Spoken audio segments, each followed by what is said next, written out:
Hey everyone, how you guys doing? Give me a shout out in chat if you can all hear me. Great, great, great. Hey John, Peter, Errol, Michael. Awesome. I hope you guys are having an awesome Thanksgiving. Wow, I'm really getting ahead of myself. Awesome Halloween so far.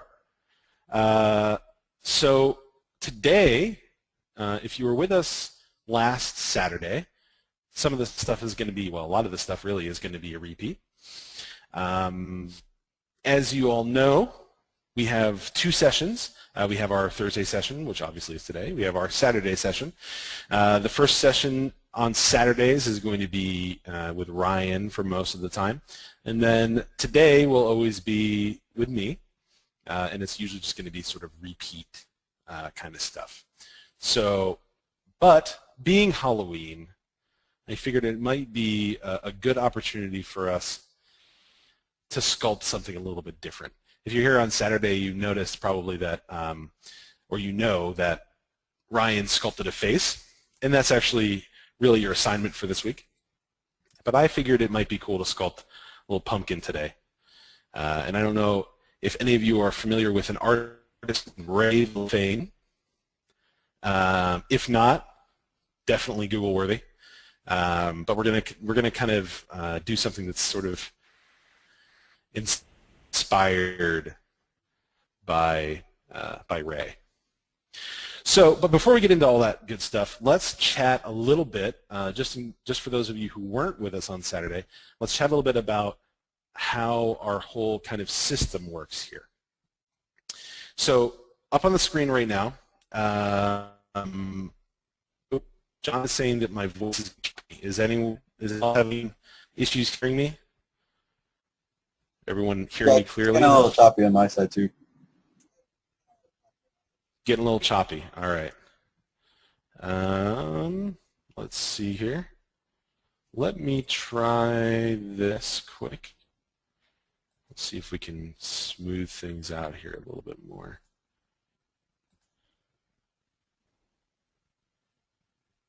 There we go.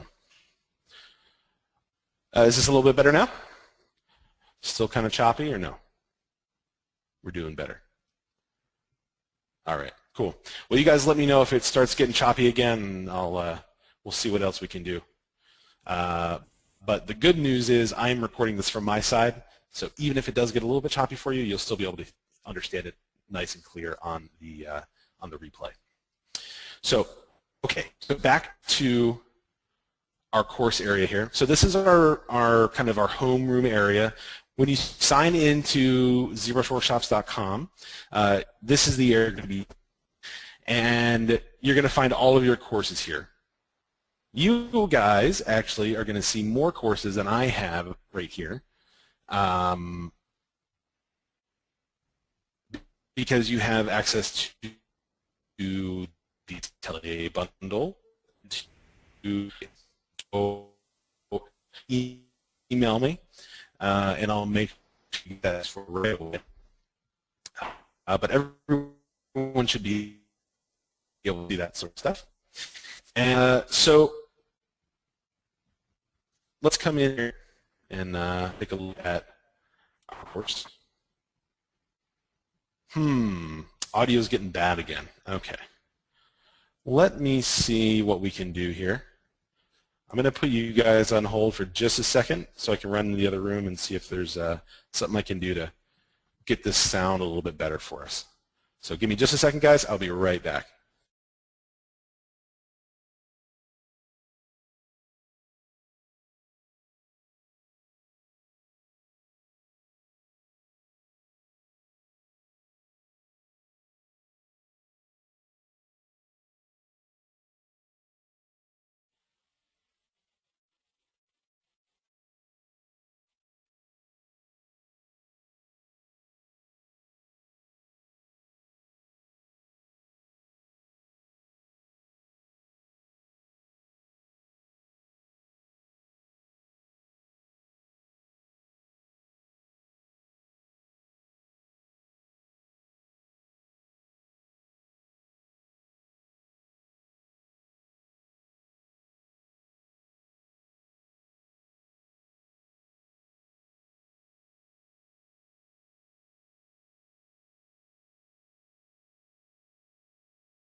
All right, guys, I'm back. So, Kevin didn't sing for you guys or anything in the background. I expected to come back and have Kevin just singing these nice melodies for you guys. So that should be better. I think we're good to go now. If not, you guys just let me know. And there's one more thing that I can try doing. We might have to switch over connections here in the office. Yes, Reese, Kevin does owe you a song. I agree. Next time. If I have to leave again, Kevin's going to have to sing to you guys. I'm holding him to it.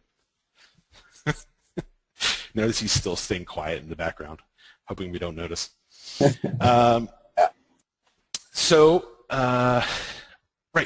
So if it does get choppy again, let me know. Mark, I can see your comment. So yes, please, if it does get choppy again, please let me know. I'll keep an eye on the questions just to make sure. If it does continue to be choppy, we'll come up with something else. Okay, all right. So let's get back on track.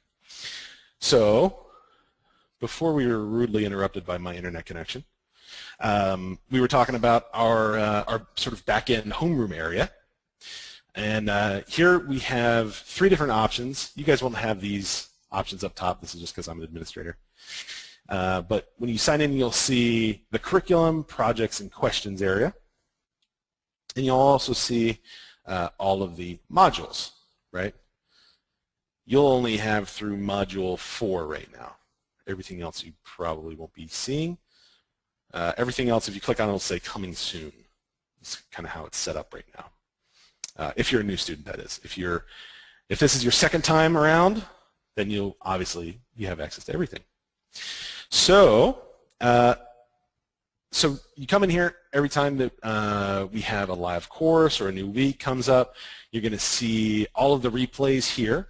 You see we have our replay from last Saturday already posted for you guys. Usually we try to get these things posted within really as soon as possible, but sometimes it can take 24 to 48 hours. So kind of keep that in mind. For the Saturday classes, it may be Tuesday, and that's just because our work week here is Tuesday through Saturday. So if for some reason we get some technical issues on Saturday, it might be Tuesday before it comes up. But so that's sort of what to expect there in the curriculum area. And of course you come in here and you just find all the videos. You should have download links for everything as well to make it nice and convenient for you. The next thing you have is your projects area. And we have had a bunch of people submitting already. But just in case you kind of haven't gotten in here and played around with it at all yet, let's go over just a little bit. So the first thing that you're going to see is we can filter by week. We have weeks set up for all of our classes and more, actually. So for instance, if I hit week 1, you can apply that, and only the stuff from week 1 will come up. Similarly, you can submit your projects by week, right? So your projects for this week, you're going to submit under week 1. You click Post. I'll just come in here and explain some of this stuff real quick. Create yourself a title, upload your image,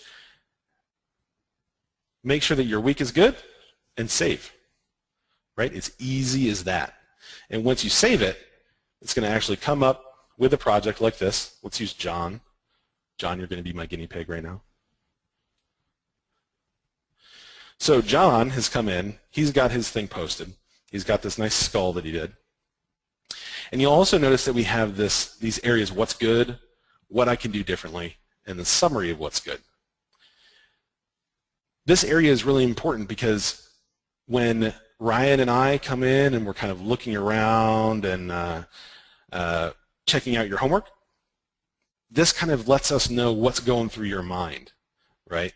If you're struggling with something, Ryan and I are going to do our best to help you out with it, with that one thing. So if you say, something I can do differently, maybe your nose isn't where you want it to be, or maybe, you're having trouble with fat pads in the face or, anything, right? That's going to help us direct where to kind of help you out. So this is all really important. If you can, fill these out. That's excellent. And then you see, down here we can have the comment area. You'll see that Ryan and I will comment on things quite a bit. But it's also, this is also an area for you guys to kind of interact with each other too. So I definitely recommend you guys taking some time and going through these yourself, right? So that's the projects area. And then the questions area is where you can kind of just come in if you have any questions about anything, stuff like that. You post your questions here and we'll kind of get back to you in the answers area. But that's pretty much all that is. Go back to our curriculum. So the only other thing that I'll point out for you guys before we dig into the interesting stuff, the stuff that we're all here for, is if for any reason you guys have any issues or anything like that, right? You come up against a problem in ZBrush, or maybe you're struggling with something, or you have a question, or maybe something isn't working right for you. Please email me. My email address is right here. You can always give me a call here. This is my phone number. So please feel free to call as well. Most of the time, the easiest, quickest way to get a hold of me is through email. I do try and get back to my phone calls as quick as possible. However, I'm often running around the office like a crazy person. So a lot of times email is good. So if you have any problems, anything like that, please email me. You're never bothering me. I'm always around. So please do email me if there's any issues. And that's about it for the back end. Let me just look at my notes here. I want to make sure I covered everything for you guys. Cool. Okay. So one quick note about the structure here. What we're in right now is the live portion of our course. It's also what we're calling a practicum. And the practicum is really kind of an opportunity for us to get in and dig a little bit deeper on some of the things that we talked about already in the class. Things like, for this week, for instance, we've talked about clay versus standard and all these sorts of things. This is the perfect opportunity for us to get in and actually start using these things. And that's what this live class is for. So coming into these live classes, it's important that we kind of all are as close to the same page as possible. Now, this first week is a little bit different because there are some people who joined us, a little bit later than others. Some people have had a little bit more time with the material, right? So it's okay if you're a little bit behind right now. But moving forward, it'll be good if we can all kind of be on the same page, and you guys can kind of do your reading, so to speak, and watch all these videos, go through all the content before the practicums. So that's kind of how that's working. Let me check in on any questions before we move into the fun stuff. Is there a way of posting a file or image in the question area so you can show me? Thomas, I don't believe we have that ability right now. If it's something that you do want to show me, I do appreciate those images. It's really useful. It's something that's in development right now. But in the meantime, please do feel free to email me those things, and I'll get back to you that way if you feel that the image is important. Catherine, yes, both practicums should be available for download. I don't think that we're going to change that. Let's see. Okay, cool. So let's move forward. Hold on just a second. Okay, so let's move into the actual lesson now. So here's our trusty ZBrush. Before we get started, any other questions at all before we start?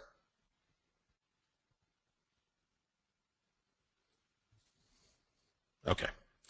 If there are, let me know. Otherwise, let's dig in. So today, it's all about, oh, Michael, you had one. I must have missed yours. Sorry, Mike. Let's see.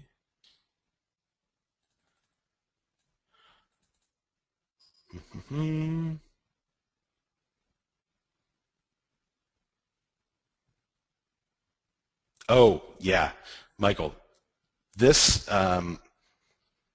Mike is asking about basically once you comment on a project, having it take you back to the comment page without having to hit back a bunch of times, I'm assuming.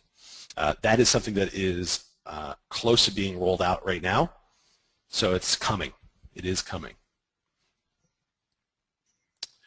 Karen, are you working with a pen and tablet? Yes. Yes, absolutely you're going to want a tablet. ZBrush is not something that's going to be fun for you if you're just trying to sculpt with a mouse. Okay, that looks like it's it. So let's jump in. Like I said, today I really want to get in and do something a little bit different. We're going to be sculpting a pumpkin. So it should be a little bit fun, but let's talk a little bit first about kind of what this lesson is about, more or less.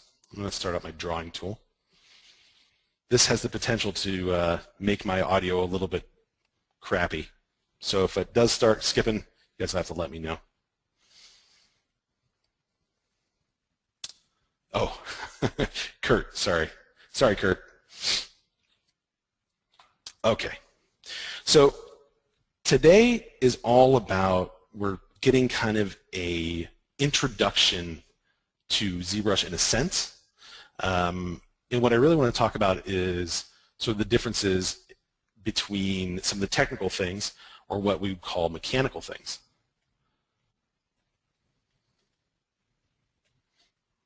And psychological things, right? Now, if I can spell right, I would argue that the psychological stuff a lot of the time is a little bit more important as far as your process as an artist. But having that mechanical or that technical understanding is super important. We're going to talk about that a little bit today. The technical stuff, really, we're talking about what are brushes, right? What do brushes do? What makes one brush different from another brush? That kind of thing, right? All of the other stuff inside of ZBrush, you start talking about matte caps, right? Lighting, all that stuff. In the end, this is sort of a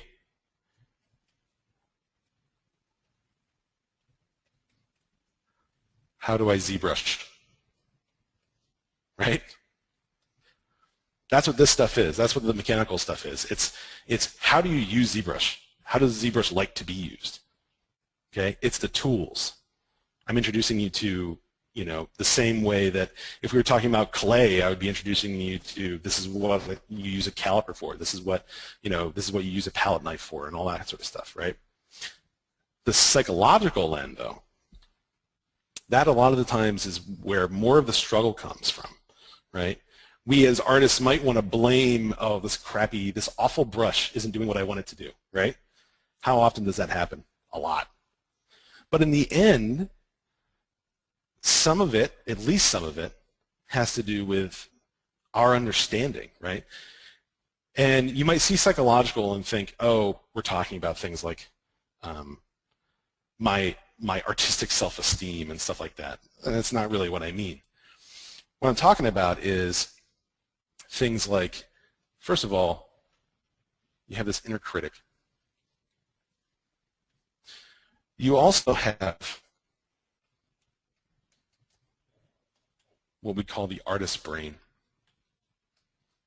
All right? And we don't really need to talk about the inner critic. We've all got that, right? Reese says, my inner critic is a real jerk. Yeah, most of ours is. But what I really want to talk about is the artist brain, okay? And this is how we understand things like form, structure, gesture, right? These are things that go outside the realm of how do I ZBrush, right? This isn't how do I ZBrush anymore. This is sort of what I would say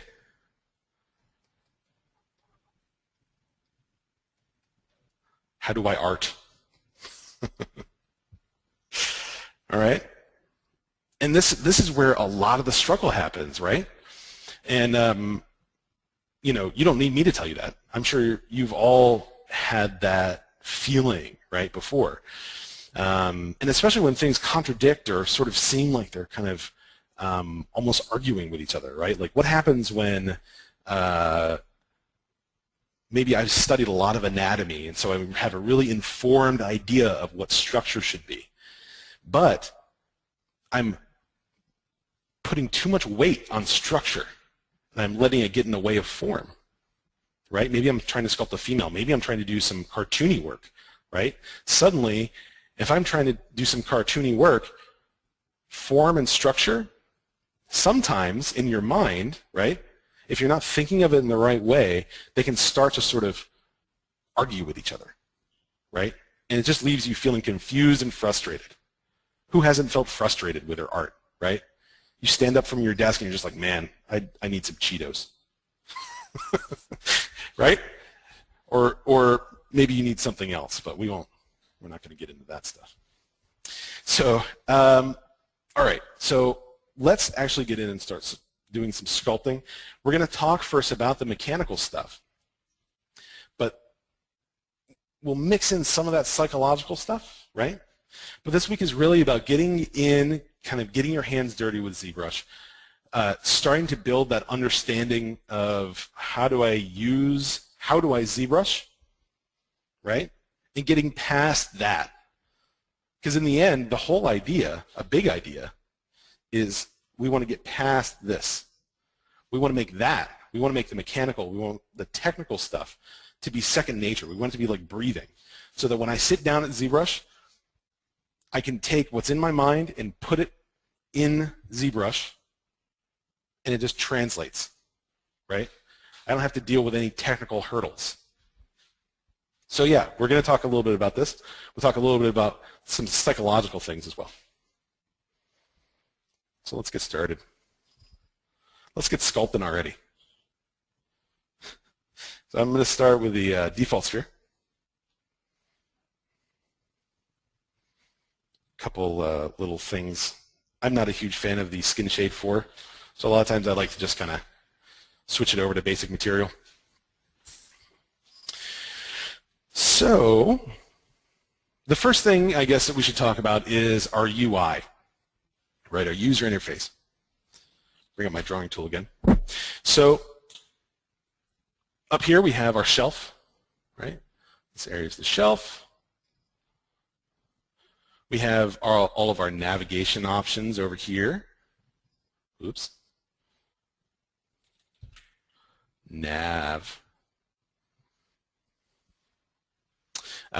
This over here, this is our tool palette. All of our other palettes we'll find up here. All right.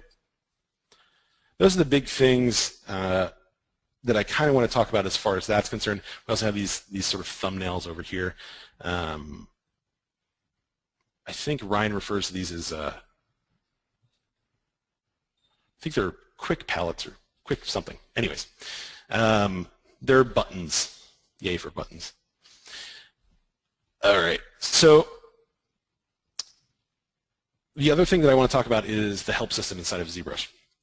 So if you're in here and you're like really trying to figure some stuff out, you're struggling, if I come in and I hold control over any of these options, it's going to give me a nice description, right? Yeah, scroll, zoom, all this stuff, that's cool. But where it's really helpful is like if I come into geometry and I'm trying to figure out, you know, let's say panel loops. Look at that. That's a nice little description of panel loops, right? And when we talk about panel loops later on in this course, this sort of stuff is probably going to come in real useful for you, especially if you come in here and you try to start understanding like what is polish. If I use panel loop with polish, what does append mean, right? Double, what is that? So it's going to, you know, maybe you don't need help understanding what a feature is, right? Maybe you understand, maybe you know right now, I know exactly what panel loops are, right? Or I know exactly what the groups loops function does. Cool. But maybe you don't know what gpolish does, right? Maybe triangle isn't something that you know your way around. Or loops, right? If your idea at the end of this is to go and you want to be a teacher, you're going to get questions like that. What does the loops mean on groups loops, right? And that's something that you're going to want to be able to know, or at least pretend like you know as you're talking about it and hovering over it. The old Ryan has a story where he went to ILM and he didn't really know his way around ZBrush so well just yet. And he would, whenever someone would ask him a question he didn't know, he would say, oh, by the way, if you have a question like that, you can kind of come over and if you just hold control while you're hovering over something, it'll give you a nice little description, right? And meanwhile, he's reading the description and he'll close out and talk about it, right? So there's a little dirty trick for you. Dirty trick for today. So that's the UI stuff. We talked about the pop-up stuff. Let's talk about the brush modifiers real quick. So up here we have a whole bunch of modifiers. MRGB, RGB, M, ZAdd, ZSub. I have my intensity, focal shift, draw size, right? If I hold down space, they'll also come up. Okay? So what does all this stuff mean? Just do a real quick. Draw size is literally just the size of my brush. Focal shift is going to infect that inside circle. And really that's kind of like controlling the amount of feathering in a sense that your brush is going to have. Right? So if I'm on standard right now, let's turn symmetry off. My focal shift is all the way down. I'm going to get something that looks like that. If I put my focal shift all the way up, there's a huge difference, right? Let's not go to 100. That's not going to illustrate it quite the way I want it to. But there, a higher focal shift is going to give you more, kind of more blur, right? Z intensity is just literally the intensity of the brush. So this was at 25 when I did that. This is all the way up at 100, right? Big change. MRGB, RGB, and M. These we'll talk about a little bit later, but just for now, this is if I want to control color. This is if I want to paint a material. This is if I want to paint both. Right? ZAdd, ZSub. If ZAdd is on, it's kind of pulling out. Let's change that intensity. Right? If ZSub is on, it's going to be pushing in. And I can alternate between the two by holding down Alt and doing it that way. All right? So that's sort of the real basics of what we're kind of the brush modifiers that we have there. We'll talk a little bit about the brushes as well. So for this week, we kind of want to use a limited palette in a sense. We don't want to get too crazy. We're not going to be getting into things like Dynamesh or anything like that. I also don't want to get too far into different brush types too much, right? We're going to talk a lot next week, I believe, about all of the different things you can do with brushes and literally how you can make your own custom brushes and all that kind of stuff. But for now, I want to focus on the out-of-the-box brushes.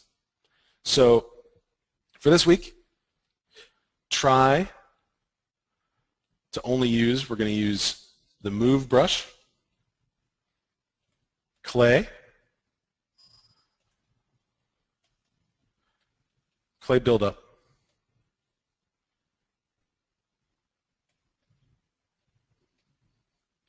Damn standard.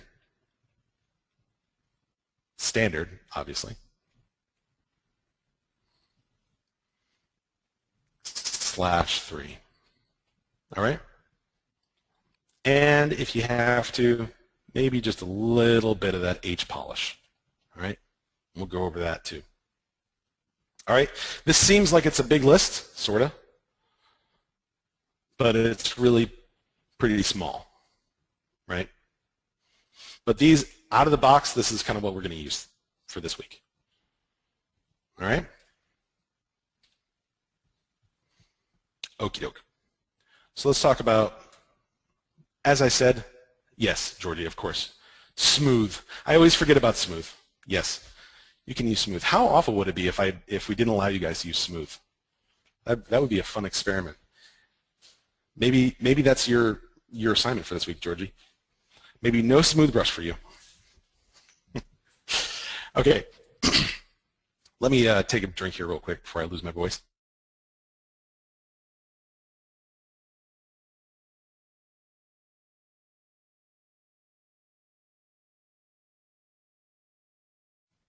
Okay. So we already saw our standard brush. Let's put this back to focal shift of 0 and intensity by default I think is set to 25. So that's our standard brush. Okay. The hotkey for this. Everyone get out your notepad. I'm about to start spewing out some hotkeys at you.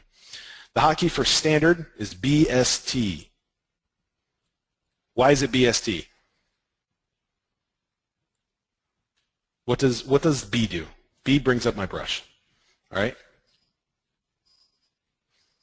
S is going to isolate down alphabetically by the first letter in the brush. Right? So now only things that start with S, and then every single one of these is assigned a letter. Okay? And it's T for standard. All right? And that's basically, those are the brush hotkeys that I personally use. Okay? You can assign brush hotkeys to anything. It's really kind of up to you. But I just stick with the out-of-the-box hotkeys, and that's the hotkeys that I'm going to be sharing with you today. So standard is BST. We already took a look at that. The next thing that we want to take a look at is the clay brush, which is BCL. All right? BCL. And what's the difference? For those of you who are already up on what's been happening this week, maybe you've taken a look at the videos already, or you were around for the first practicum on Saturday. What's the biggest difference? The biggest difference between the clay brush and the standard brush? You guys tell me.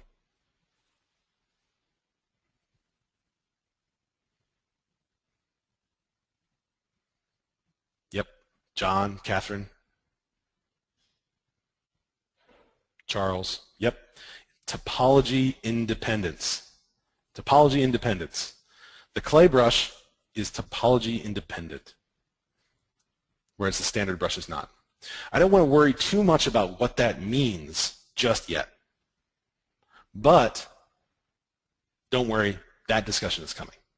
We're going to be talking about that next week, I believe. But for now, it's easy enough just to know the clay brush is topology independent, whereas the standard brush is not. Next thing is clay buildup. So there's our clay buildup. Part of what we're seeing there is the alpha. Okay? Part of what we're seeing here is the fact that this buildup, this clay buildup brush, has the buildup option applied to it, which means it's going to, well, build up a little bit more than the clay brush does. Okay? Again, we're talking about this a lot more next week, but this is kind of the difference for now. All right? Clay buildup. What is clay buildup good for? Anybody know? Give me a shout out. What am I going to use clay buildup for?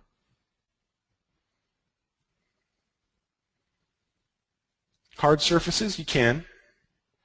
John, right on the money. Establishing form. I'm going to use my clay buildup brush to establish form. Right? You can use the clay. There's a lot of great artists who just use plain old clay. There's a lot of great artists who just use standard. But probably the sort of most natural way that I've ever found is to use the clay buildup. And that's what a lot of people use, right? Build up that form. All right? So clay buildup. Damien standard, or Dam standard. Called Damien standard because it was developed by a guy named Damien Canderla. So this is essentially the standard brush, but with a few little modifications. The first is this alpha right here, right? It's got this alpha.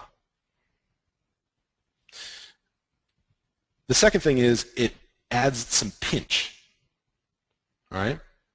So in one stroke of the brush, this is kind of sculpting in using an alpha and also using a pinch modifier as well to kind of bring it closer together.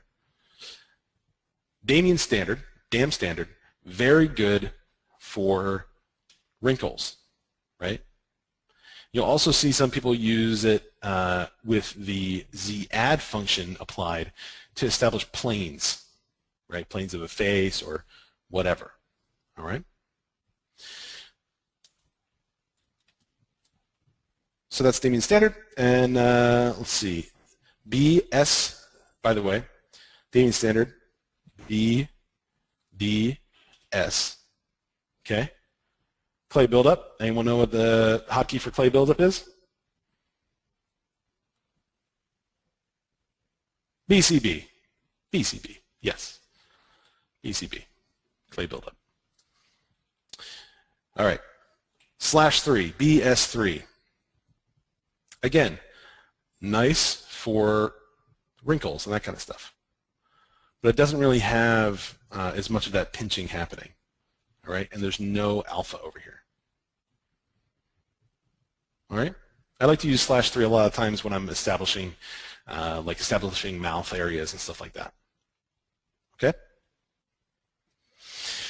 All right, so that is, I don't think that I'm forgetting any brushes. Hard polish, real quick, we'll talk about hard polish.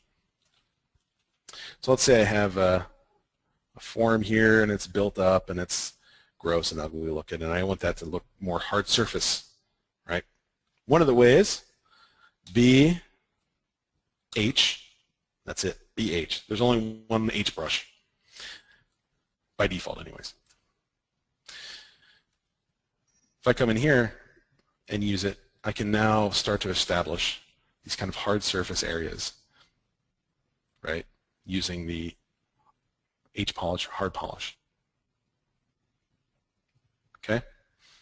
And it still looks pretty sketchy, you know. By sketchy, I mean sort of very freehand, right?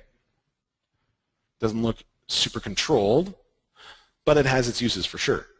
Right? If I'm trying to get a form that's too bulged out to be a little bit better, or I'm really trying to see where the planes are in the sculpt that I have, this is definitely where I'm going to go with it.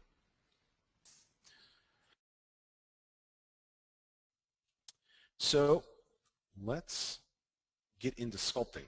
So like I said, like I promised, we're going to sculpt the pumpkin today and add sort of a little carving element to it, similar to how Ray Villafane does it. So let's undo all this sort of stuff. Rice, I think technically it's a jack-o'-lantern. Okay, so first thing to make a pumpkin. Let's think out of the box here a little bit. What's the first brush that I'm going to use? And I know this seems like, oh, this is, you know, super simple stuff. But don't worry, we'll get there. Move. First brush is move. All right. BMV. Got my move brush. We didn't talk about move. I just realized we didn't talk about move. But it's easy, right? There's no stroke involved, really, right? The stroke just kind of moves your topology around. Wane, depends on the shape of the pumpkin. Yeah, totally. So I have my the move brush here. I'm going to step down one subdivision. Now what? Do I just start pulling things out? What's my next step? If I'm working smart, what's my next step? Symmetry. Cool. All right. So I'll undo this. Symmetry. Get my symmetry on. Is that good? Press the pumpkin brush. Peter, you got it. That's it. That's it. Class over. Pumpkin brush. All right. So I have my X symmetry on, but what I really want to do here is use, Charles got it right on the money, radial symmetry. So let's turn the radial symmetry on. Going to come over to the transform. I know that I need it on the y-axis. Turn radial, this little R right here. I'm going to turn that on. And I'm going to make the radial count uneven. I'm going to make it 11. All right? And now let's just start pulling some form out here.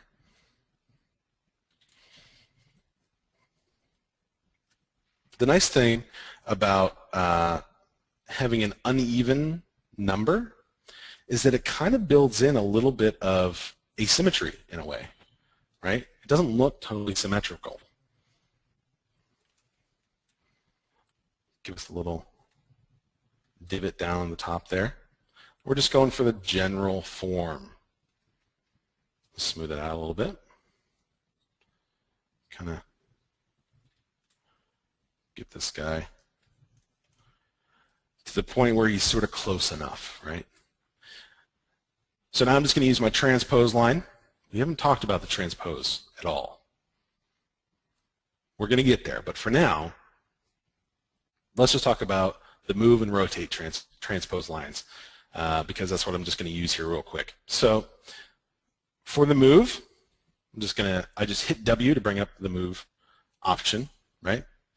If I hold down Shift and pull on this, it's going to elongate my model along the line that I've drawn out.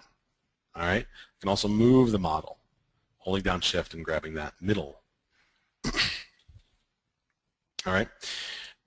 So that's probably a little bit too long. Something in that range is probably good. And now, just for this next part, I'm going to turn off perspective.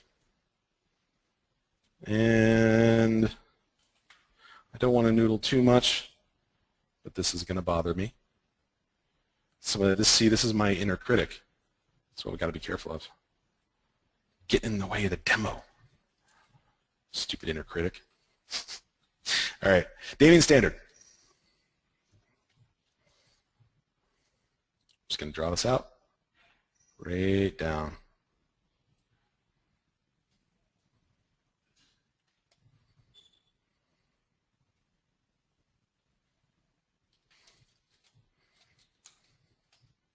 Let's add a little bit of sort of noise on the surface manually.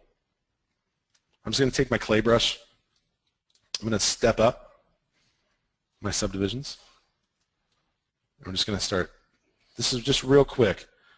This is just literally adding noise. And it's okay if it looks weird, right? Like as we're going through, you're going to see like it looks all kind of clumpy and stuff. That's okay. Because we're going to come back at the end and make it all better. So this is real quick. Just get this thing popped out.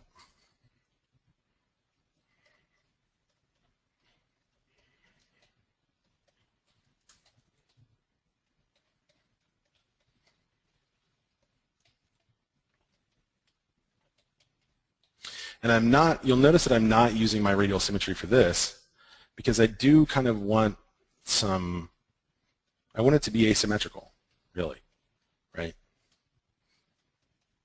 When's the last time you saw a symmetrical pumpkin?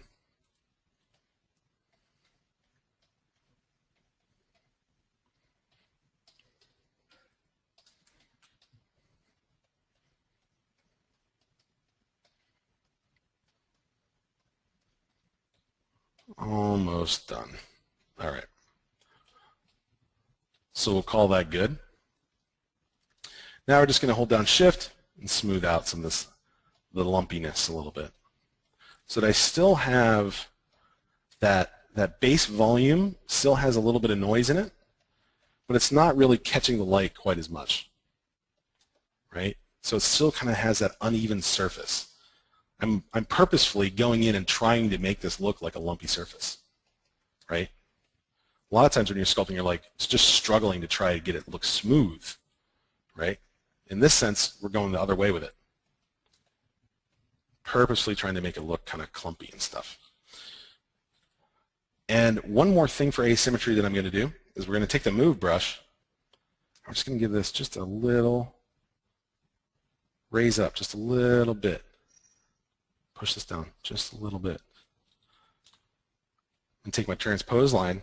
I'm going to hit R for rotate. I'm just going to pull it like this, just a little bit.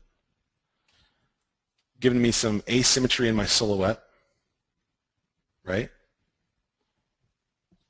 And super subtle, but it just looks better, right? So there's the pumpkin. There's kind of our starting point, all right? It's not perfect, but we want remember, all we're looking for right now is the form. We want the form to get blocked in, right? So let's take a look at questions. If you guys have any questions so far, let's get to that quick before we move on to the actual making this thing a jack-o'-lantern. Let's see, Fred, right? We talked about why I set it to an odd number. Let me know if that didn't answer your question. Timothy, good call. Pumpkins do grow on their side. See, as a country boy from Pennsylvania, I should know things like that. Let's see, what else we got? Michael, it's been years since you've had a teacher make you create a Halloween decoration. Well, there you go.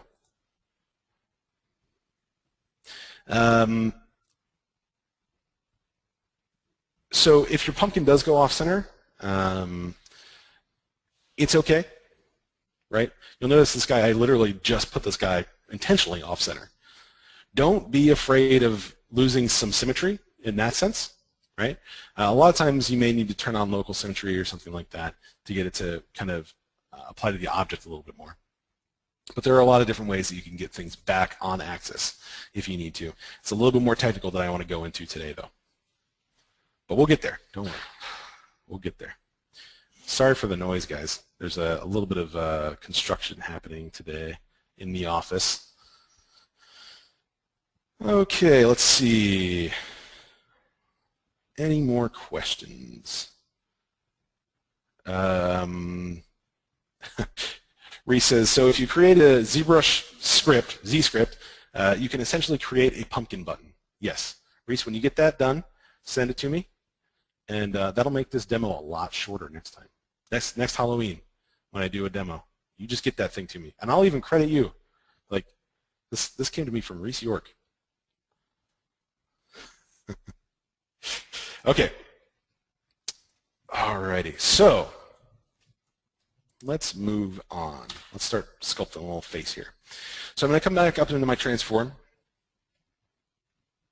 get my symmetry back the way that I want it, along the x-axis. All right, and so now I'm just going to sculpt in. And the first thing that I want to do, I don't want to sculpt on top of this, right? First of all, because as all of us know, that's not how jack-o'-lanterns are made, right? You got to carve into it. But more important than that is I just went through the pain of making this thing asymmetrical, right? So if I have symmetry on, it's not going to have the same effect on both sides. You can see right now it doesn't have the same effect on both sides. So what I want to do, just for this area where I'm going to be sculpting this face, I'm going to actually come in and sculpt into it to kind of make it a little bit more symmetrical. So it's easier for me to sculpt on. But I'm not really afraid of having it be too asymmetrical. Let's see here. Thomas, clearing the screen, Control N. So if you do something like this, like, oh, suddenly I have a multiple. I've accidentally hit Shift S, right? Control N, you'll clear it out. Okay, so like I said, for this part, I'm just going to use the clay buildup. Hold down Alt, and we're just going to carve into it a little bit, right? Give ourselves a little kind of a nice area for us to sculpt on. And you know that this guy kind of goes back a little ways.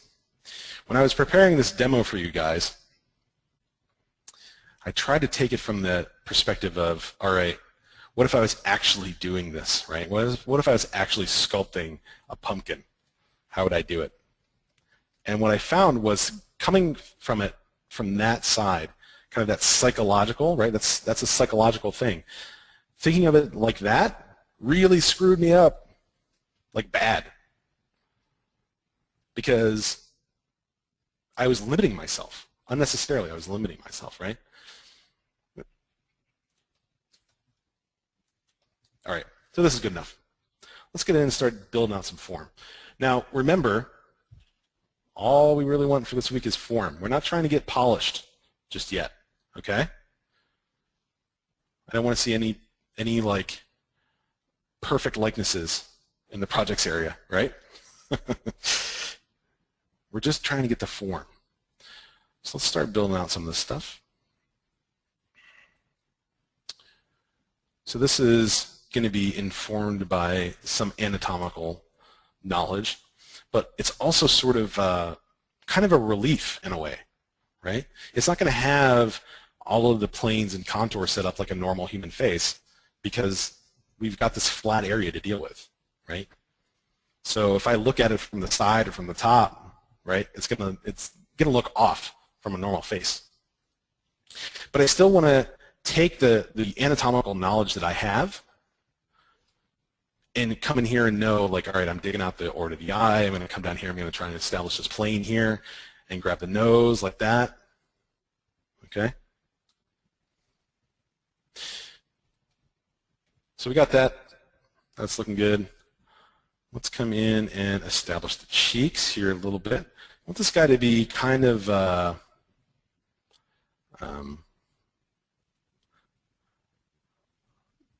Ray Villafane has this one pumpkin that looks sort of doofy and cartoonish in a sense. I'm going to kind of try and go for that feel with this guy. Give him some big old cheeks, right? Build out the mound of the mouth just a little bit here. I don't want to go too far because, like I said, now that we're working on this like flat plane, I have to be careful not to fall into some habits that I would be using on like a regular face, right? I have to always be mindful of the surface that I'm working on. Spill out the nose a little bit.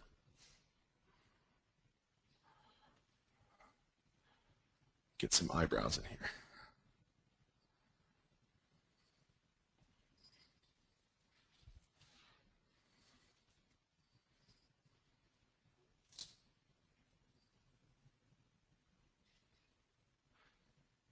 Build this area up so at least it does have kind of a little bit of roundness to it. And we're in this area now where we're kind of we're sculpting through the ugly. It's the idea of sculpting through the ugly, right? When you first start a sculpt, or really any artistic thing, right? It could be a drawing or a painting or whatever. In the beginning, it's just this blob of awfulness, right? It's like you look at this now and you're like, oh, what is this thing supposed to be, right? Doesn't look like anything yet. It's always kind of ugly in the beginning. And if you haven't had that much experience yet, you might be seeing that and it might be really discouraging for you, right? One really common mistake is to come in and be like, oh, this is awful. I'm going to make this I'm going to get this nose perfect before I move on to anything else. That is the wrong mentality. Absolutely the wrong mentality, right? It's okay if it's ugly in the beginning because you're going to get it there. And you'll notice mine is not looking pretty right now, right? But we're going to get it there. Eventually, it's going to be something, right? So don't be afraid of that kind of stuff.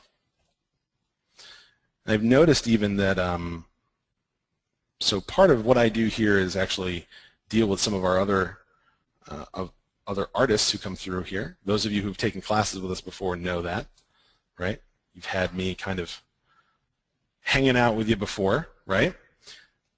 And I've noticed that as artists' skill improves, right, as they become more and more masters, it seems like they spend more time in this ugly, right, this ugly zone, because they know in their mind already where it's going, right? So they're not worried about like, oh, this doesn't look just quite right yet, right? They're not even concerned about that.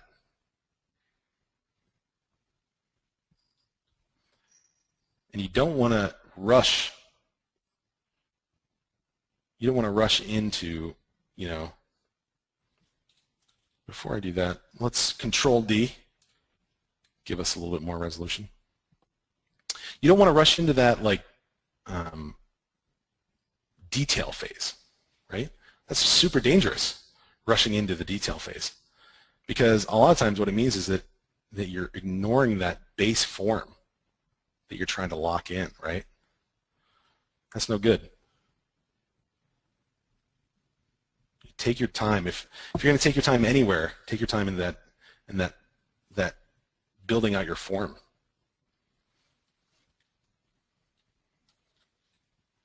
So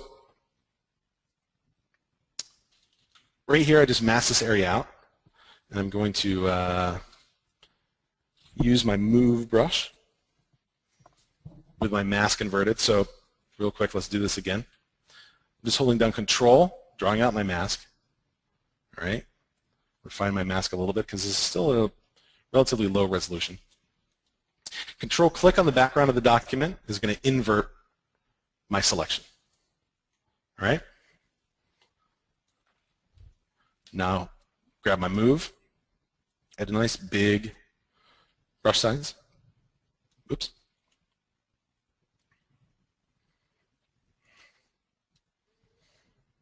All right. This is how we're pulling this guy in. I'm going to smooth it out because we're not talking about some of the other sort of what I would call construction methods just yet, right? We're not talking about Dynamesh. We're not talking about ZBrush.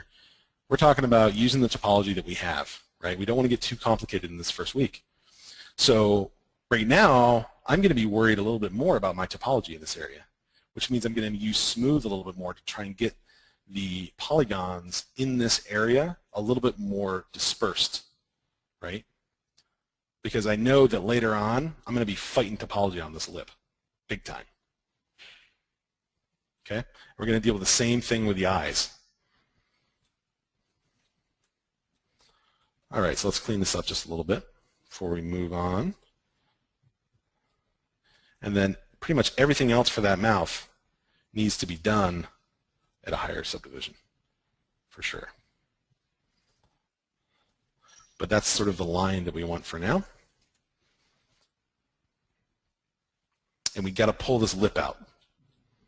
So at the base of your chin here, kind of the way it works is you've got this little almost like a stitch, right?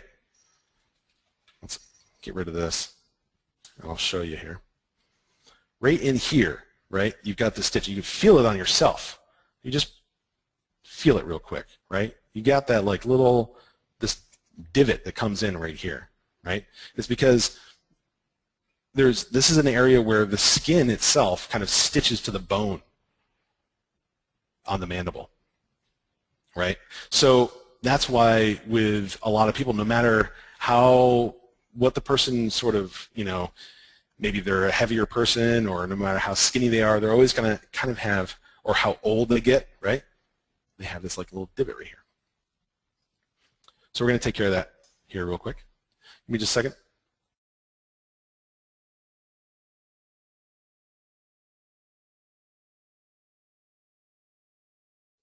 Sorry about that, guys. Okay. So again, we're just going to mask it out. This is just the same kind of thing we were doing before, right? We're going to grab that area up top. Just going to move it out using that mask. We're benefiting from that mask, right? This needs to go back in a little bit, right? I said that we're going to try and do this so that it looks sort of like a relief, but there's still some curving happening here, right? So I'm not going to be afraid to move things around a little bit more, right? And one of the things that needs to happen is this here needs to come back a little bit. Probably this whole area really needs to come back. Okay.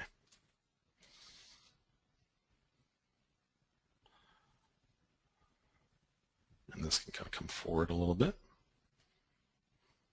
I'm going to give it a little bit of a curve, but not go crazy with it, right? Just so that because really what I'm looking for is for it to read from the front.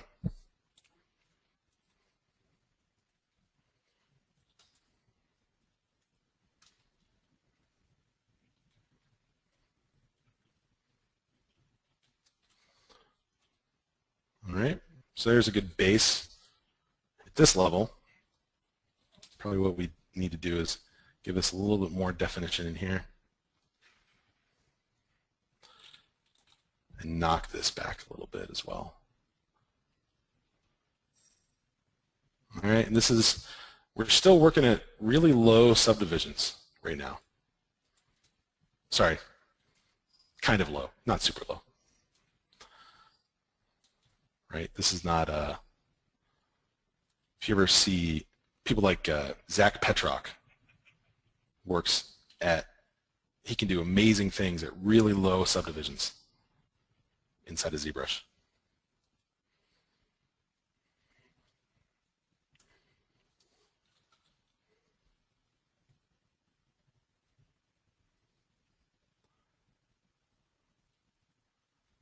So I want him to have almost this like doofy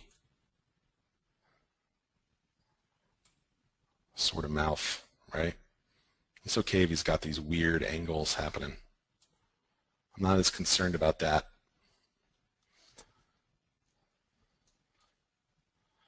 All right, let's put in some eyes here. Actually, this whole area should probably be a little bit bigger. So you're going to use my move brush.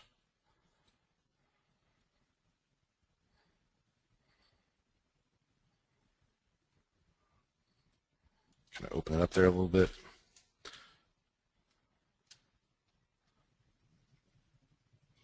Build back in some of that.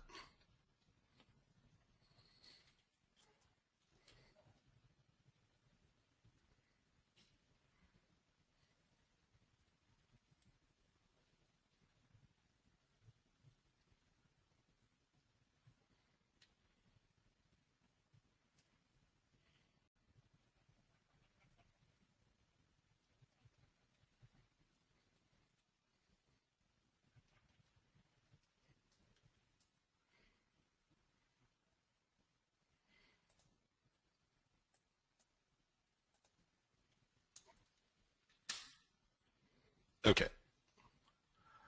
Let's build out here. Just going to kind of build in some quick eyes.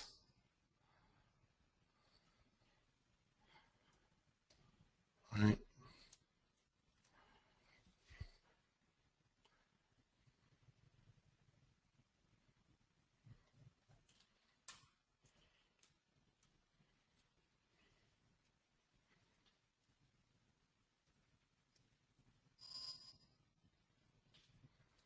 Just get that basic form in there. Remember, we're just looking for the basic form first, right? I'm going to take this in passes. Because I can always, once I get that form there, I can always go back, right? I can always go back and make it look better and refine, right? That's part of the fun of the later stages.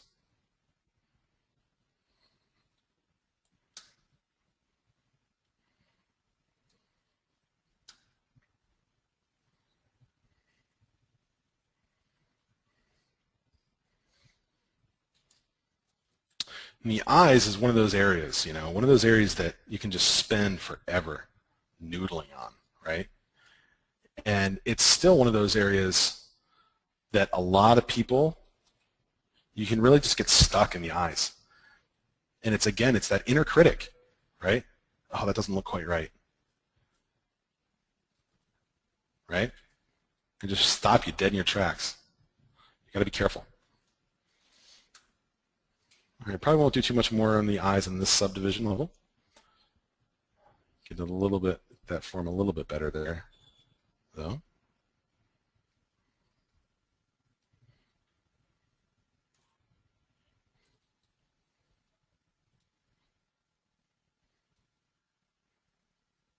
All right, and we'll just use our move brush here a little bit.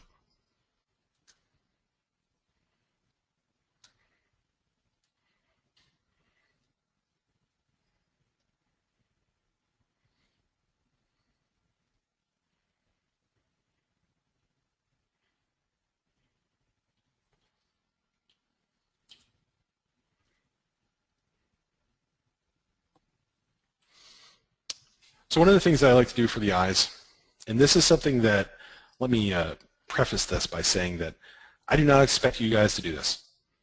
We haven't covered subtools at all yet. So if you're not familiar with subtools, if you're not comfortable using subtools, don't do this, all right? But one of the things that I almost always use is I like to use for a reference, and you see a lot of people do this, just grab a sphere, right? And the sphere is huge. And solo's on. That's why I thought the sphere was so big. Okay. Let's come in here and let's just place this eye in here. And like I said, if you're not familiar with subtools, please do not do this. All right? Last thing I want is for you guys to kind of be getting mixed up and sort of confused with this stuff. Right? You can be confused with subtools next week. Okay, so let's make this a little bit bigger. All right. And so now moving forward, let's just use this kind of as reference for us. Right?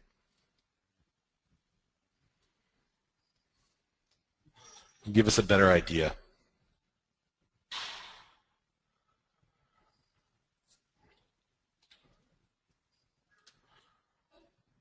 Where this stuff kind of needs to go. Get back on my move brush.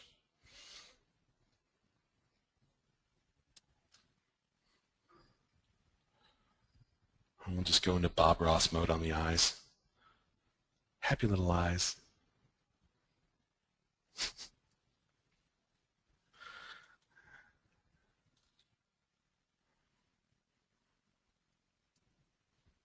All right. I don't want to noodle on this too much because we could be here all day. I'm just going to use a little Damien standard, Dam standard here, and just pump out the eyes, the edge of the eyes here a little bit. Doesn't always work. Sometimes, depending on the topology that you have, it can leave you kind of these nasty lips, and it can sort of do more harm than good. That's one thing that I usually try, at least.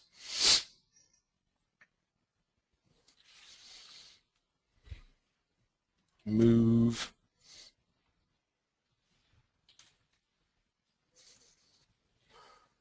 All right. So that's good enough. Let's come up another subdivision.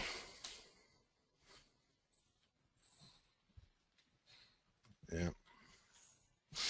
And in here, I actually noticed someone already said this, but you really are going to start just arguing with the topology in here, right?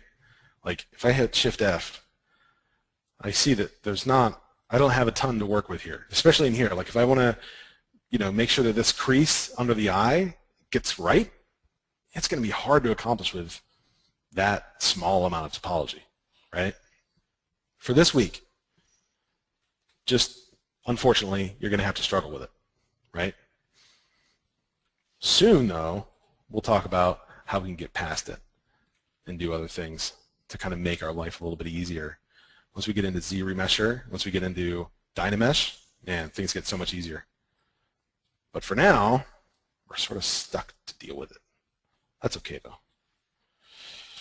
BH for my hard polish, just a nice little hard polish, or H polish, kind of on the inside here of the eyelid. Do it up here too, and this is sort of like this magical thing. Suddenly, that surface that was really kind of wavy, is now getting a lot better, right? Still not totally perfect, but again, am I looking for perfect? No. Perfect can come later.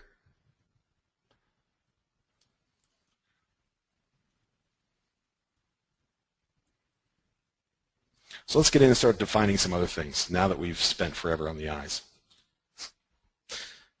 Let's start working on this nose a little bit more. Move him out a little bit. Move this cheek back, first of all. Move that nose out. Kind of have a big nose there.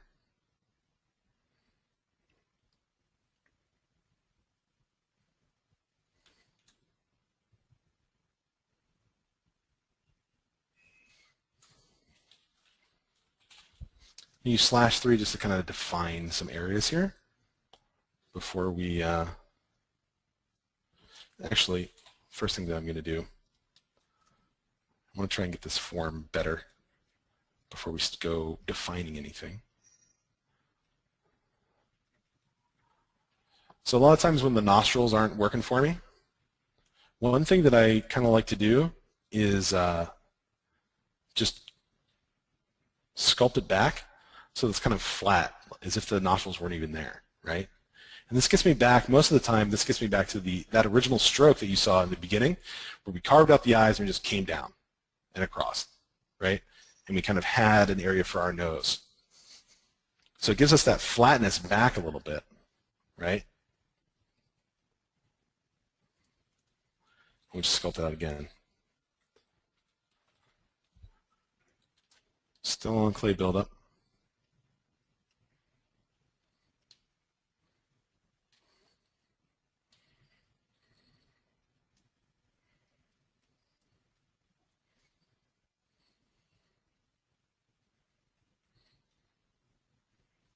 All right.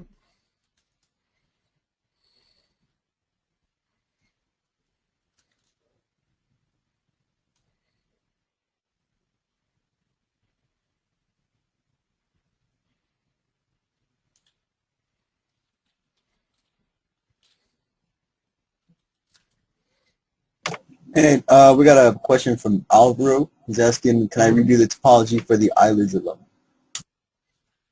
Yeah, sure. Go to Maya. No, I'm just kidding. Not really. I mean, for this, you can, but you're not going to have that much control over it, right?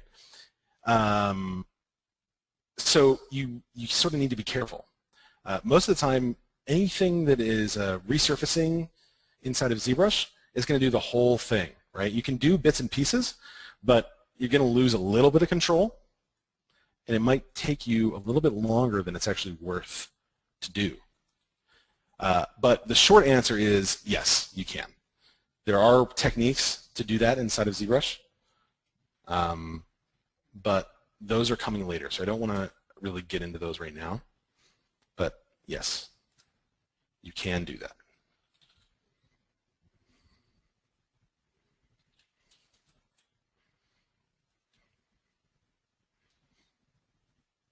All right, so that nose is feeling a lot better to me now.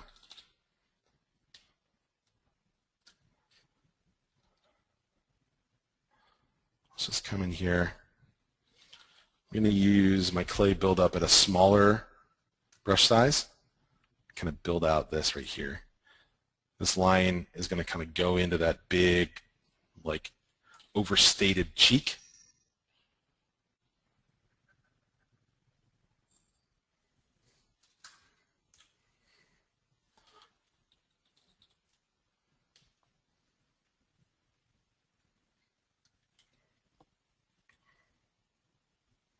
I'm just going to dig in.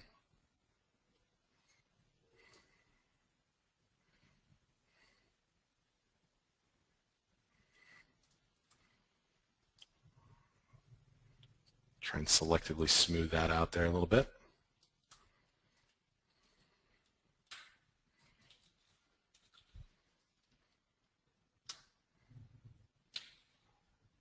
All right, and then we'll try and integrate that guy a little bit better.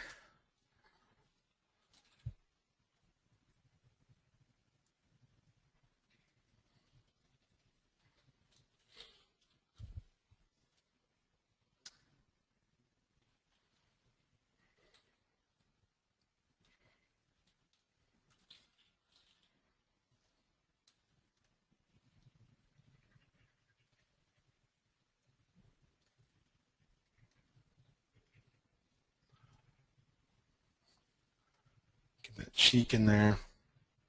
I really want these things to kind of be like almost bulbous.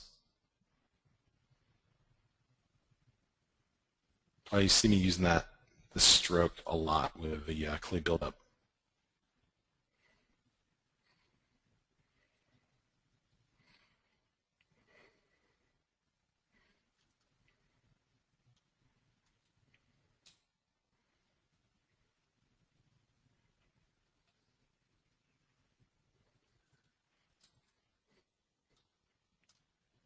All right.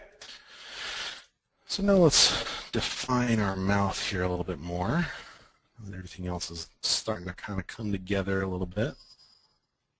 I don't want to go too far.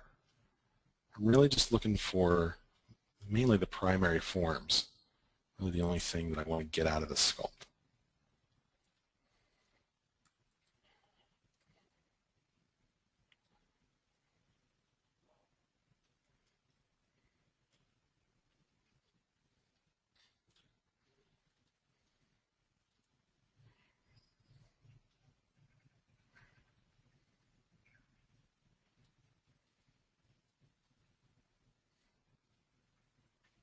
Find that a little bit.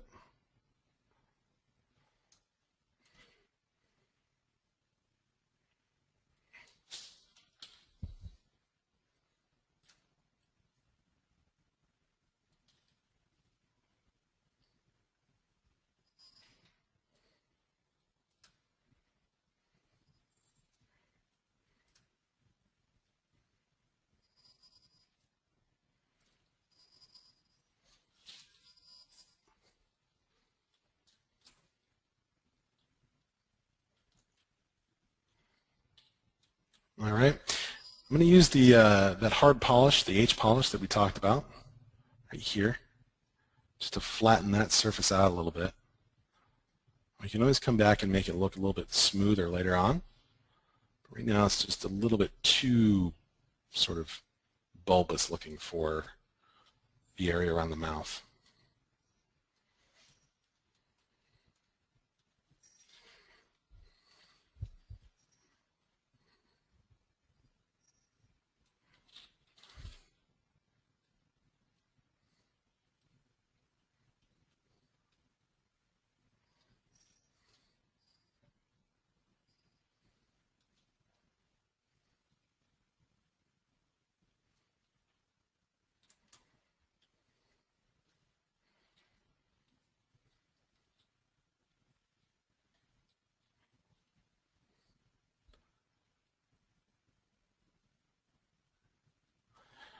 I'm going to use standard you probably noticed by now that I don't use standard that much. But I'm going to use standard just to help me define the lips here, just to see those lines. Because later on down the line, I'm going to want to come back and really get it in there close. So grab my standard, and let's just make this kind of a low draw size. The lips on this guy here can kind of just come up sort of like this. I want them to have not the biggest upper lip, right? And then this guy's lip starts back here, kind of come out, sort of up. Right? And that, now suddenly those lips sort of read better from a distance, right? Even though up close it ain't pretty still. I know that the lines are kind of where I want them. And if I'm still just looking, I'm only worried about getting the rough form down, that's going to be close to where I want it to be, right, for this pass.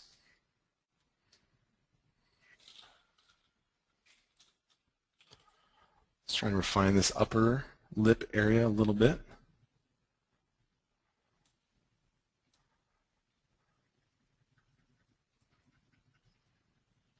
Give it a little bit.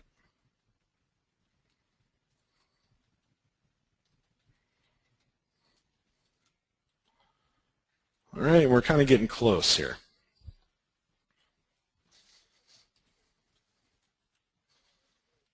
Let's also accentuate this sort of goofy smile this guy has. I'm going to come in and just give him a little extra smile line here.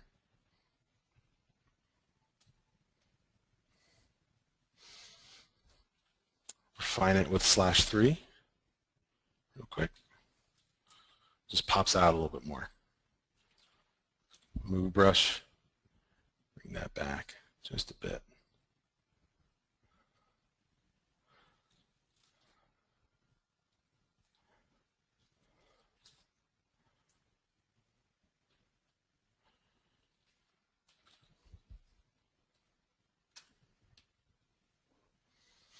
So now I'm starting to think about, okay, so I want this guy to have a double chin, right? Like he's got these huge cheeks, which tells me that he's got a lot of fat in his face.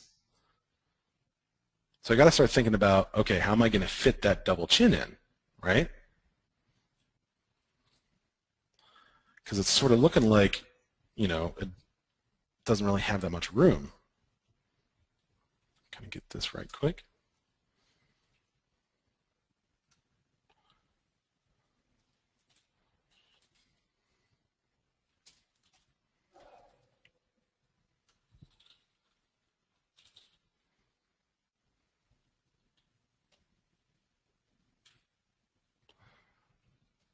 So I'm just going to sculpt this back a little bit, and then we're actually just going to build out on top of it for that double chin.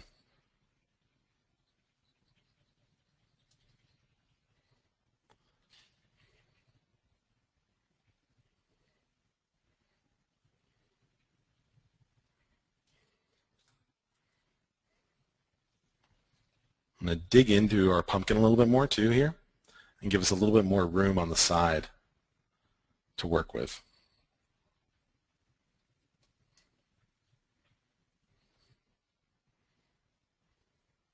Just a little bit more.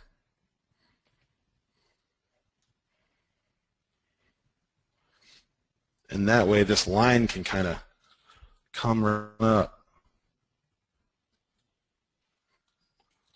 Give it a little bit more volume here.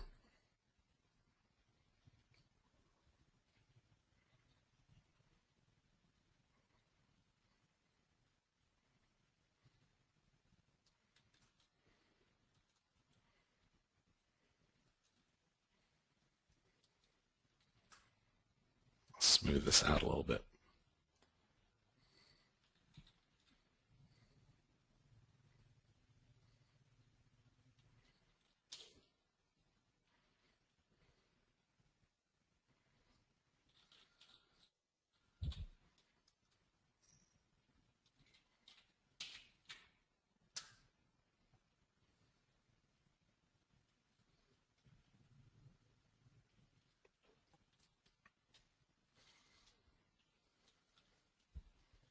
A little double chin.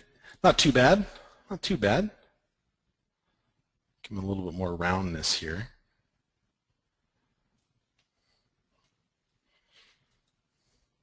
All right. And it's getting there. Slowly but surely.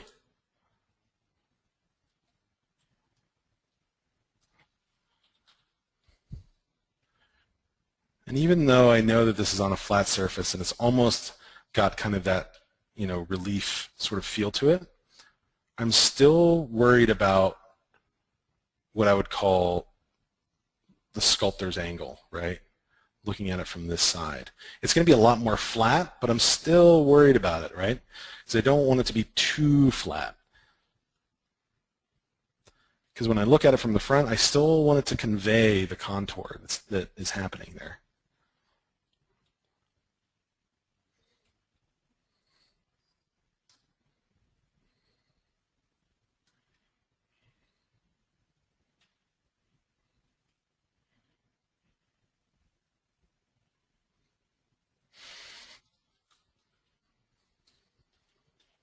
So he's getting there.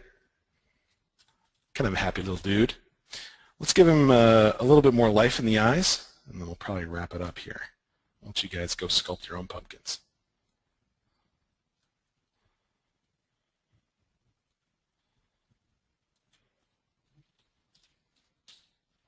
Undo that. Let's just bring this guy down here a little bit. There we go. That's looking a little bit better now.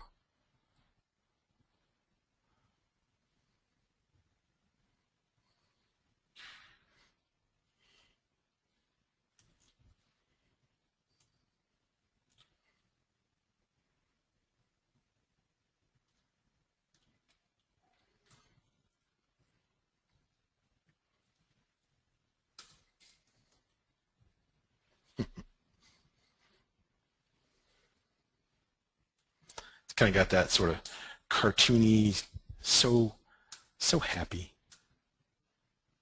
Happy little fella. Happy little trees. All right. I think we're about to call this guy to the point that we want him to be at.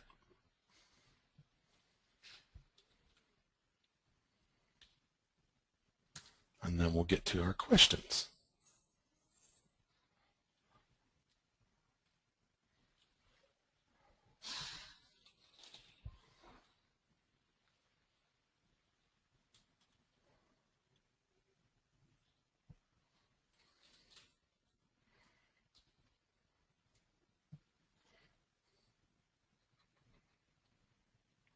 Give that guy a little bit more volume.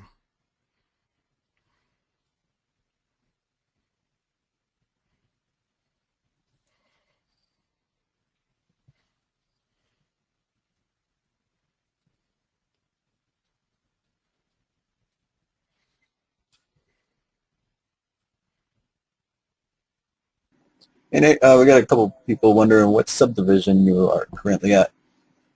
I am at subdivision 5. So we're looking at, what is that? About 363,000 polys.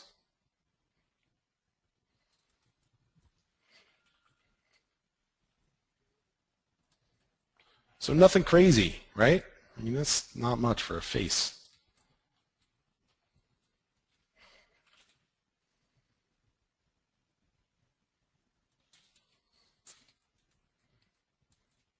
All right.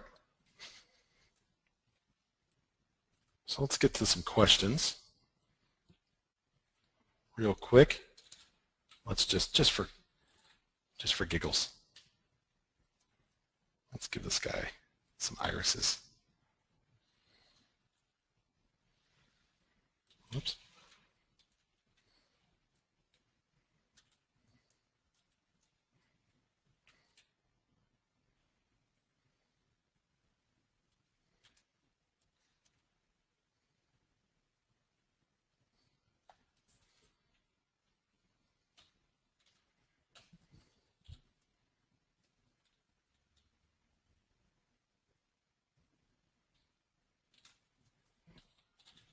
Gonna Alt-click on the subtool to go back and forth. Again, you don't need to really worry about that this week.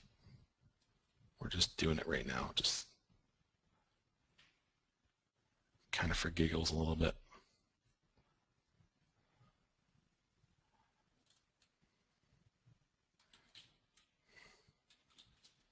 There we go.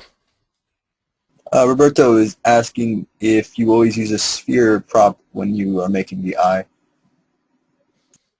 Usually, yeah. You can use, if you want it to be more accurate, you can go ahead and use an actual, like a pre-made eye subtool. An eye, as you might know, isn't perfectly spherical, right? You have to take into account the area where the cornea is and all that sort of stuff. So there is some bulging that happens around that area. So I would use one of those two, though, right? A sphere gets me close enough. But yeah, there are some other ways that you can do eyes as well. So let's go through. Give me a second to look through our questions here before we kind of wrap this up for the day.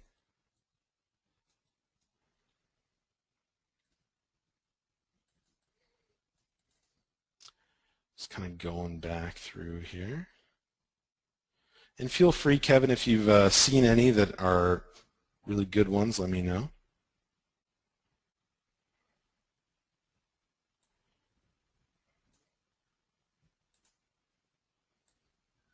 Glad you guys are sculpting along.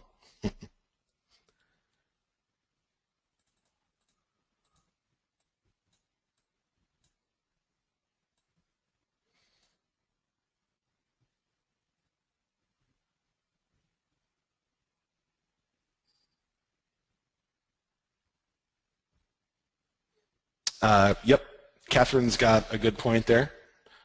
You can just kind of mask it out, reverse the mask, pop out the eye using the move brush.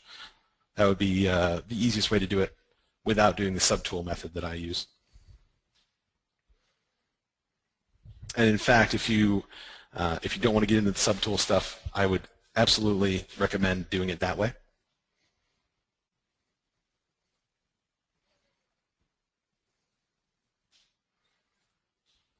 Georgie, wanting to know about where the fat areas are on the face. Yeah, of course. So this guy has a lot of fat, right? But generally speaking, your main areas where you want to take into account for the fat are going to be down in here, right? This area in here has a lot of fat. The area kind of around the mouth in this area usually has a lot of fat. This is really more muscle than anything. Even if it's a large person, this is going to be kind of muscle and bone, and then you get this area around here, right?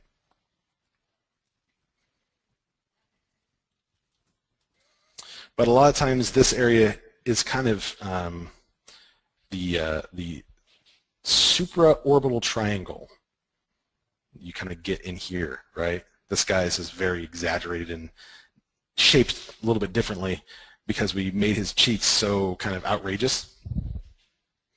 But on a normal reference, you know, that's where it's going to be.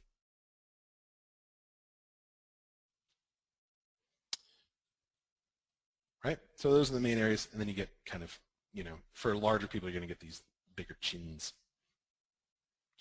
That good stuff. Yeah. Cara Marfia, that is beautiful. Drawing the Human Head by Hogarth. That's a great, great, great reference. I definitely recommend it. Definitely recommend it. Let's see about other questions here.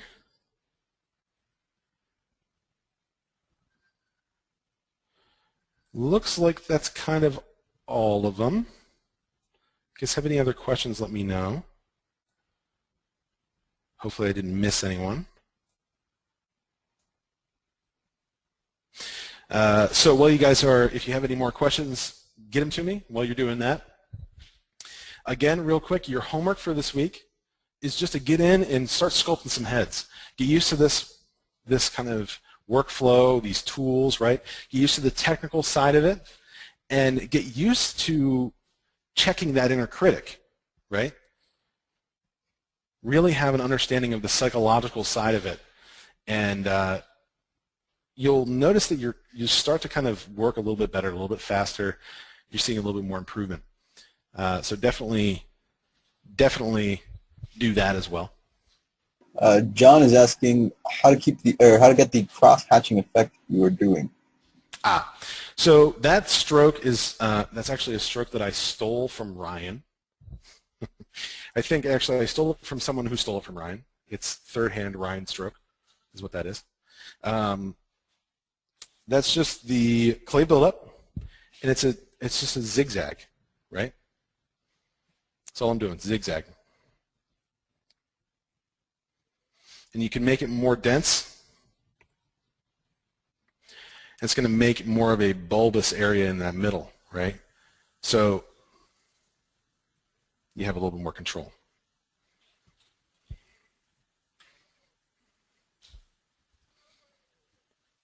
All right, let's see. Peter, if you wanted to hollow out the inside, yes, there is a very good approach to that, but I'm not going to tell you. Mainly, Peter, because I don't want to get too far ahead. But to clue you in on how I would do it is probably the easiest way would be to use a Dynamesh Boolean operation, right? Combination of that and your scale, right? So if you still don't quite get it once we get through the Dynamesh stuff, ask me again. And I'll let you know then. But there's it would be a very quick process. But I don't want to get too far ahead.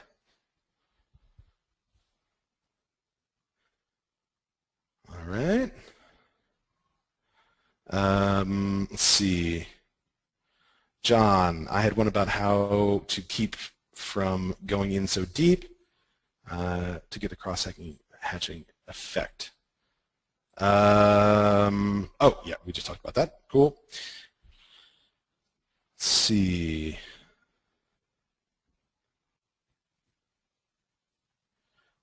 Karen, feel free to customize your own. You don't have to sculpt my style. Just do your own thing.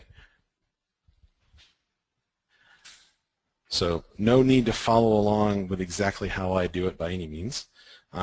Certainly, you're going to want to be creative, you know.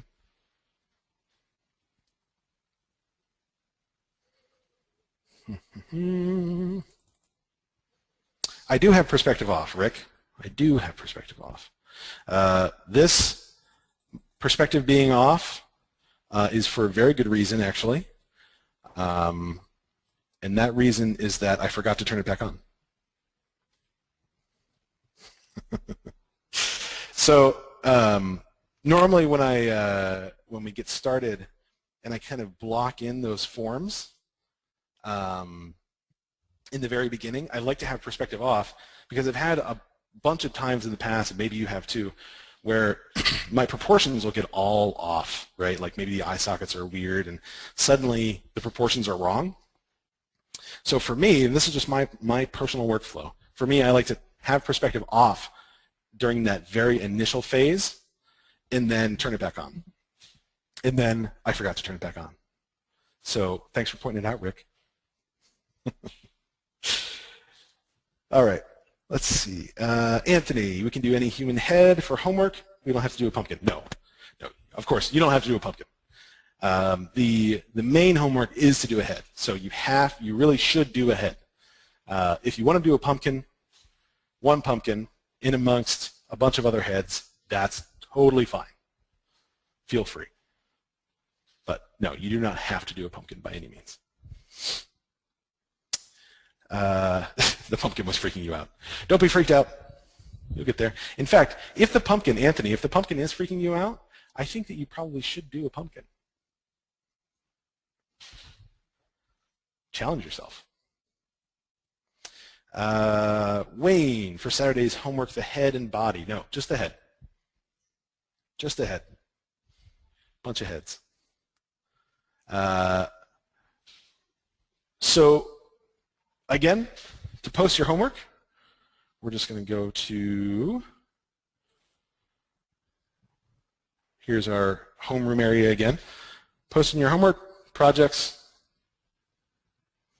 select a week, and post. All right. Galang, if that answers your question, let me know, or if it doesn't answer your question, rather. Thomas, how to set different views of the head for homework. Great. That's a good question. So let's do that real quick. So if I were going to turn this in for my homework, I would want to take a couple turnarounds, right? So maybe I want a 3/4 over here, right? So I'm going to put that there. I'm going to hit Shift S. That's basically going to impose a picture of that on the background of my document. Now I can move it off to the side and it stays there. Maybe I get a different angle now. Shift S again. Maybe from the front view down here. Right? Shift S again. And then to grab this, I'm just going to go Document, Export, grab whatever, right? I recommend saving it as a like a JPEG. And in fact, if you do it as a JPEG, you can get this extra little window that comes up. I'll let you crop things, all that stuff. You just hit OK. You have your JPEG, right? And that JPEG is what I would go ahead and submit for homework. Okay.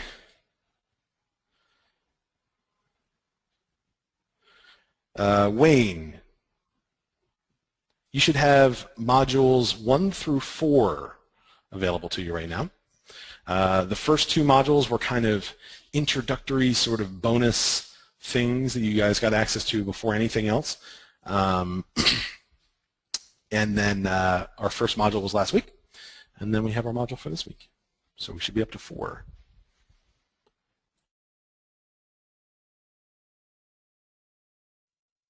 All right.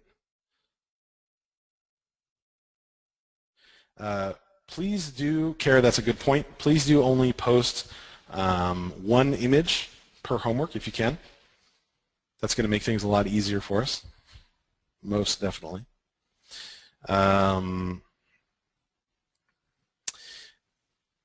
Anthony, the best thing that I can recommend for you as far as the document size would be to actually take it into Photoshop. If you're reaching the limit where you can't get that document size down low enough, go into Photoshop and use the Save for Web option. And that'll give you the option of getting it a little bit smaller, right? It's okay if it's a high quality or medium quality, that's fine, because we're still going to be able to see most things, right? You're not going to have to deal with much for this class where you really got to see all the fine little pore level detail. That's not really, we will cover that, but you don't really need to worry about it. Keith, when are the tests? So we are going to have 2 tests. Actually, technically, I believe there's 3. And the first one is kind of just to get your feet wet, right? And I think that's coming next week. And then we'll have sort of a midterm and a final that you guys will get. And those are the graded ones. They're a little bit harder, but you guys will be fine.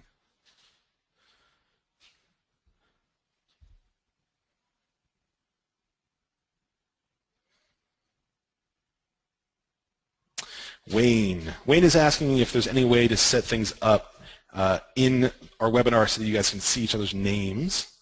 No, unfortunately. That's something that Ryan and I have actually been trying to find a solution for, so you guys can have a little bit more sort of interaction with each other.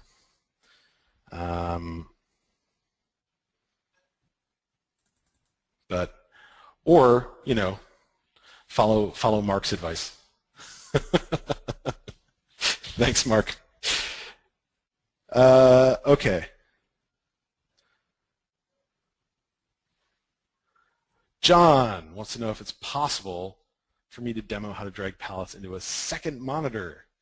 I don't want to get into that either, because that's something that I believe the UI stuff is coming soon, and we're going to talk all about UI customization and all that fun stuff. For this week, I really kind of just want to focus on getting the basics of the technical stuff, you know, and getting in and kind of sculpting. All right, so let me look through here. Okay, cool. Seems like that is it. So, again, if you guys have any questions, any problems, anything like that that come up, please, please, please email me. I'm always around. I'm always happy to help. So please do that. Other than that, I think we're good to go. Let's see. Is there a forum-like correspondence platform planned? I think possibly, maybe. Slightly outside my personal realm. That is a good question for Ryan. But I believe that we're heading that direction.